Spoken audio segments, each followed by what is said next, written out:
नाही नाही नाही नाही स्थानिक लेवलला कार्यकर्त्यांचं मनोमिलन शिवसेनेबरोबर जे झालं आहे त्यातून सर्वत्र आम्ही एकत्र काम करतो आहोत. उद्धव साहेबांचे पहिल्यापासून एक त्यांच्या कामाची पद्धत आहे, सभा घेण्यापेक्षा शाखांपर्यंत पोचावं आणि प्रत्येक शाखेच्या बाहेर एक लहानशी सभा होतेच आहे. लोक जमत आहेत, अधिक अधिक लोकांपर्यंत पोहोचून संवाद साधावा हे त्यांचं पहिल्यापासूनचं धोरण आहे. मुंबईमध्ये एकच अतिविराट सभा घ्यावी याच्यावरती आमचं एकमत आहे. राऊत साहेब, आता प्रचार सुरू झालेला आहे, अजूनही दोन्ही ठाकरे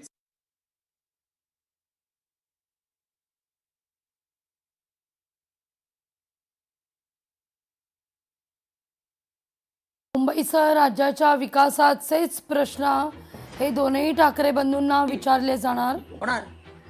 प्रत्येक बंडखोराला अजूनही बंडखोरांना समजवण्याचे प्रयत्न सुरू आहेत.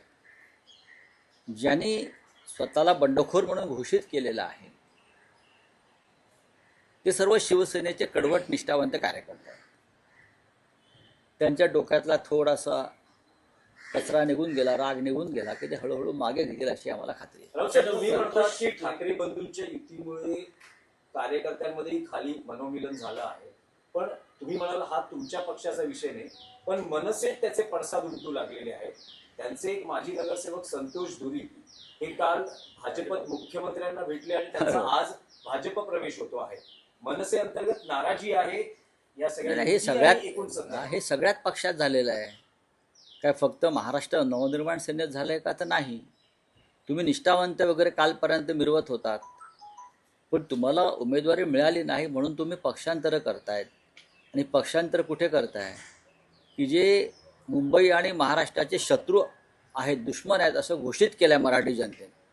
तुम्ही त्या मोगलांच्या तंबूत जात आहात, तुम्ही औरंगजेबाच्या तंबूत जाताय. औरंगजेब त्यांचाच आहे, कारण गुजरातला जन्माला आलाय तो, त्याच्यामुळे औरंगजेब हे त्यांचं निशाण आहे भाजपवाल्यांचं. तेव्हा हे जे मराठी कार्यकर्ते आहेत राजकीय, त्यांनी विचार केला पाहिजे. आमच्याकडले काही लोक गेले, काँग्रेसमधले गेले, त्यांना काय एवढं त्या भारतीय जनता पक्षाला सोनं लागलंय मला माहीत नाही.